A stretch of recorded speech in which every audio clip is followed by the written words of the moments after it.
¿Cómo están?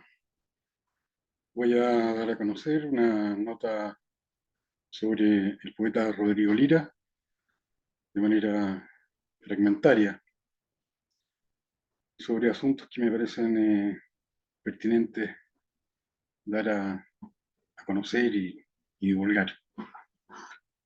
Eh, no es fácil adentrarse en la poesía de Rodrigo Lira.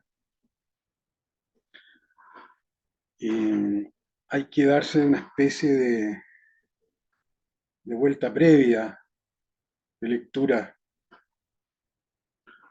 porque para armar una imagen uno viene del Requiem de Humberto Díaz Casanueva, de Prufrock, de Eliot, de algún poema de Hölderlin, etc. Y esto es como pasar de Bach a Stockhausen, de un cuadro de Camilo Mori a una obra de Joseph Beuys. Y esta vuelta de lectura también tiene que ver con los años. Hay que ponerse algo más irónico, más desconfiado, e incluso un ingrediente importante, más pesado, para lograr tocar en más puntos la proposición textual del poeta Lira. En esta vuelta, en esta vuelta de lectura, hay que asomarse, pienso, previamente a Dada y a los escritos de Tristan Tzara, al letrismo de Pomerán e Isú, en que radican la importancia en la letra y no en la palabra. La letra es el futuro, decían ellos. Observar los textos del poeta Cummings y alguno muy cercano a nosotros, como el Altazor de Huidobro en su canto séptimo. Todos estos ingredientes y atmósferas van preparando para entrar en esta aventura de, del proyecto de obras completas de este poeta chileno. Mi nota se titula Rodrigo Lira Stalker. Stalker es el personaje de la película homónima de Tarkovsky de 1979, en que este Stalker transita por una zona arrasada, post-apocalíptica. Pienso que hay una identidad entre la obra de Lira y este estado de situación. Su poesía y la zona de esta película describen la misma topografía. Es desde este lugar que se escriben los textos de Rodrigo Lira. Es de allí de donde surgen y desde donde se trama esta poética. ¿Por qué esta zona arrasada y post-apocalíptica? Porque después del golpe, los signos de toda especie entran en una gran tensión. Hay signos que han sido exterminados, devaluados, y también surgen otros signos, los propios que trae el, el periodo, y que atañen también al mundo de la cultura. No hay obra como la de Rodrigo Lira que se haya tramado con estos signos y que les haya hecho en un sentido cultural frente. Sus referentes como Lin y Parra no repararon y no enfrentaron esta nueva situación del signo en el sentido del significante. Un libro como A partir de Manhattan, de Enrique Lin, no da cuenta de este nuevo estado de situación. Y un libro como Sermones y Prédicas del Cristo de Elqui, de Nicanor Parra, es una estrategia en la que él se enmascara para retomar el uso de la palabra en en estos años 70. En ninguna de esas obras se percibe la proliferación de los nuevos signos que están significándose en, en ese momento, en esa época. Hay otras obras que también le son coetáneas, como la nueva novela de Juan Luis Martínez, magnífica y extraordinaria obra, que describe un mundo, podríamos decir, autárquico, que tampoco lleva el rastro ni la huella de estos tiempos históricos.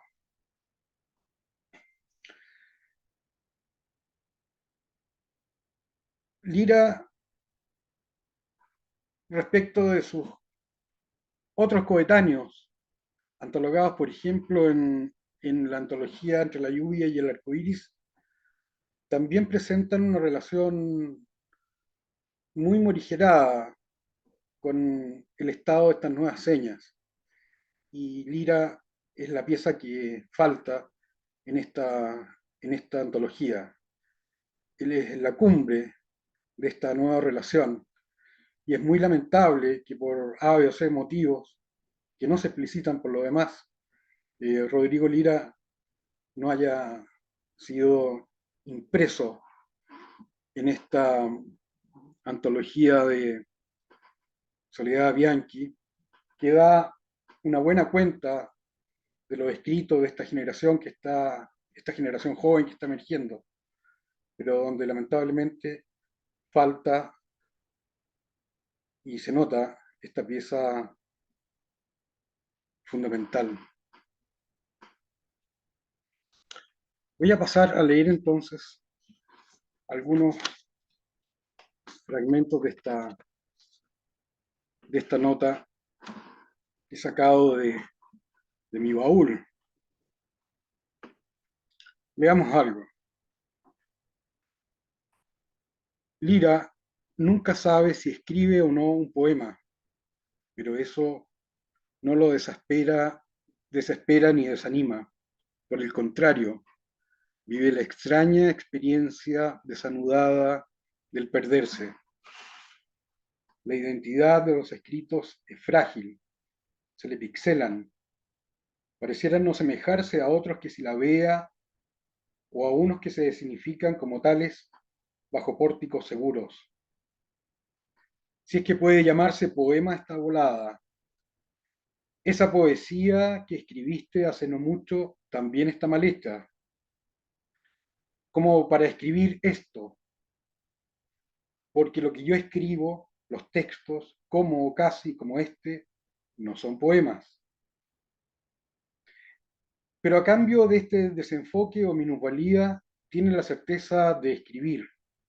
Sabe que manuscribe o teclea palabras articuladas, que es la escritura quien lo desplaza en la página hasta el remate de un margen que rebasa. Este momento es importante en el sentido de que Lira no está interesado en escribir un poema, sino en el tránsito que debe recorrer para llegar a ese poema. Descubre como bajo el pedestal del poema, su exhibición, sus señas de de identidad seguras, una especie de estrato de infratexto en el que está laborando con sus herramientas para producir una escritura. En lo que confía Rodrigo Lira es en el escribir, en la escritura, no en el poema. El poema es un hecho advenedizo, es un posible, pero no es la experiencia fundamental a la que él está entregado. Es por eso que no interesa que hablemos de poemas o no poemas, sino que con la palabra texto podemos describir de manera neutra para no forzar esta identidad que aparece y desaparece la escritura de Rodrigo Lira. Y él mismo la pronuncia, ¿no? Él mismo la escribe. Aparece la palabra texto como una zona, como un espacio de su escritura.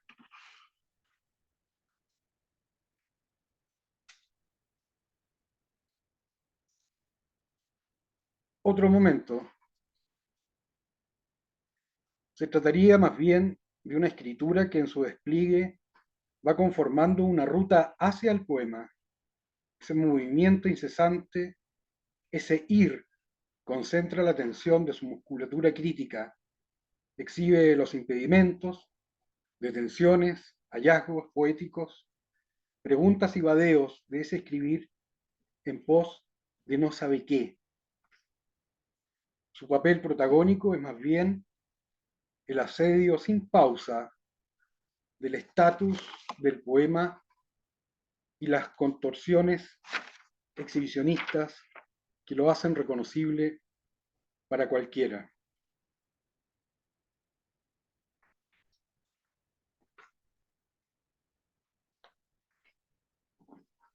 Otro momento de esta nota.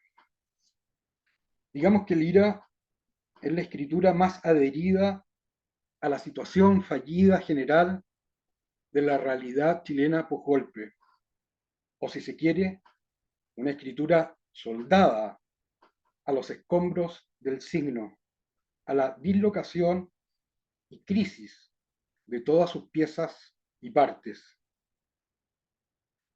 Exhibe una intimidad identitaria como ninguna. Esto es lo que dijimos antes, es decir, Lira es el poeta que con mayor intensidad está trabajando con el significante del signo. Mantiene una identidad topográfica con esta nueva zona de la realidad chilena post-golpe en la que él manuscribe o teclea sus textos.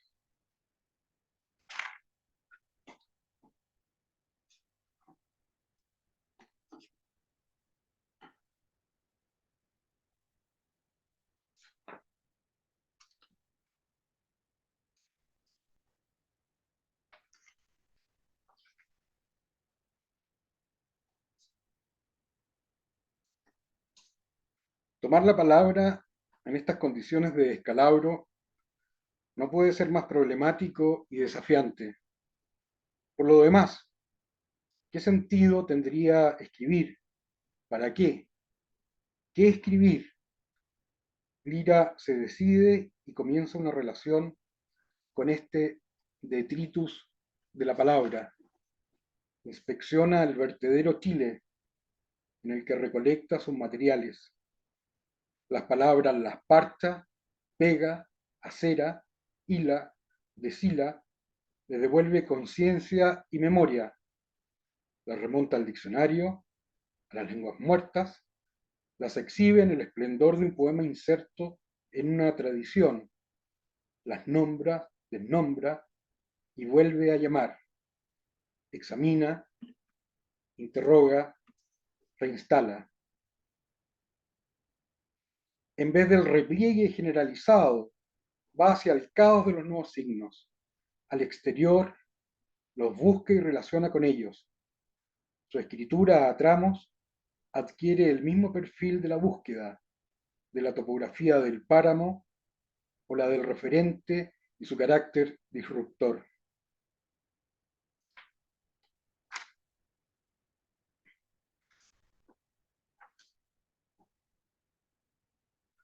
La manipulación que practica es variada, con fines declarados y otros no tanto.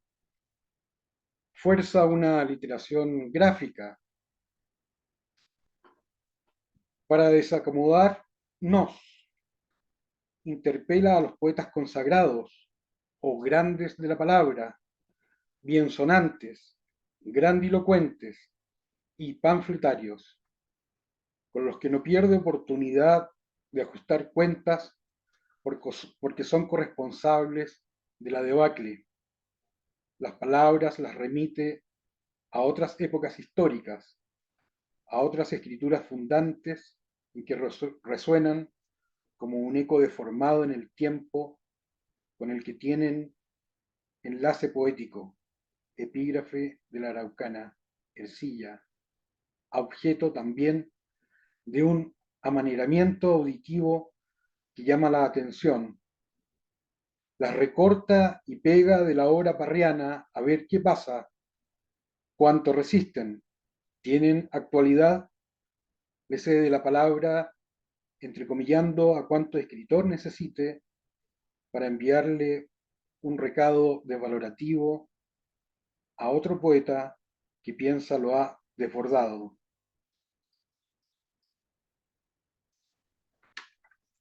Bueno, me refiero ahí, por ejemplo, a ese ánimo de choque con la nueva novela de Juan Luis Martínez o la caja de poesía chilena, ¿no? En que él ironiza sobre, sobre la valía del artefacto.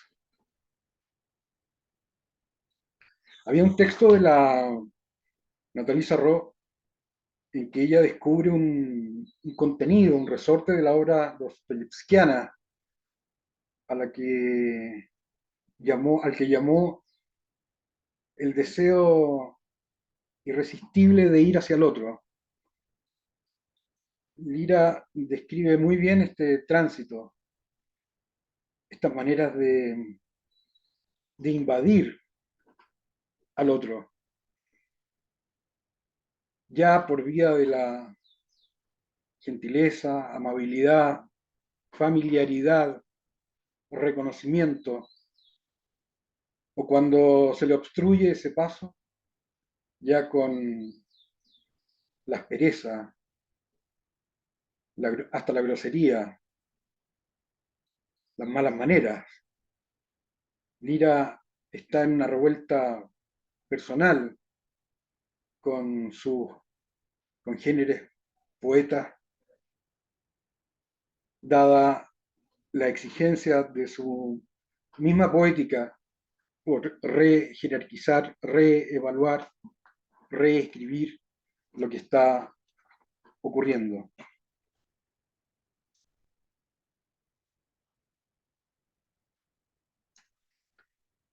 Otro momento de la nota. El paisaje en el que la reflexión de Lira se entreteje no escamotea la minucia antipoética y la utiliza en el avance del discurso. Y discursea también sobre estas nimiedades, porque las instala como estaciones relevantes de esa misma reflexión, hecha de todo lo que hay. Es el mundo en que vive y con el que convive, en ese aire escénico del ladrillo de los Chicago Boys, de la segunda mitad de los años 70.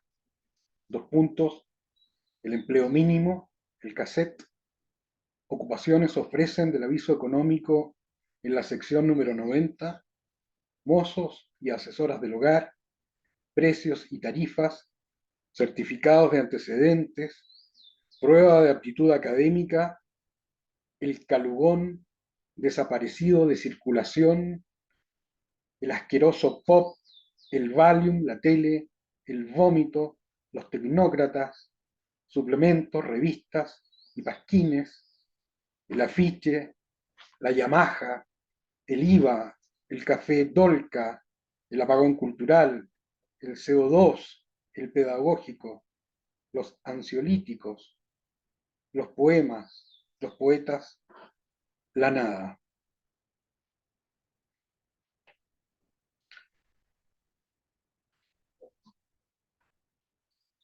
Es muy probable que un reajuste posterior, por ejemplo, en la poesía de Enrique Lin, sobre esta nueva situación del significante, del signo, que podemos ver en el Paseo Ahumada, haya estado fundado en esta reflexión de Lira sobre el pormenor de esta nueva zona.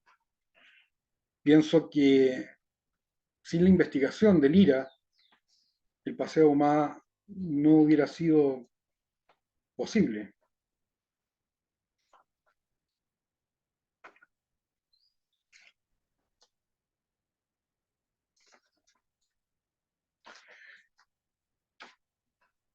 En un sentido, lo que había pasado en estos 70 es que tal vez para Lira, Lin y Parra, como sus referentes más cercanos y de nota, se hayan nerudizado.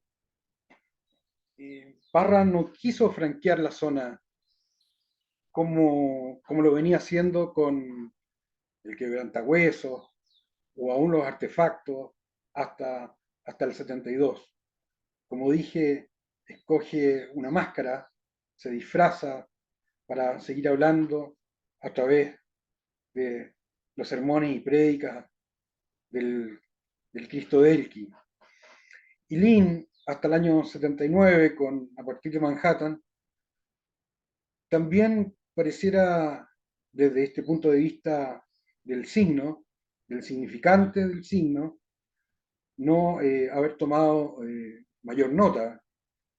A partir de Manhattan, es un periplo desde Cartagena a Nueva York, a las monjas en el subway, etcétera, donde no hay mayor rastro de esta zona en la que sí está batallando Rodrigo Lira.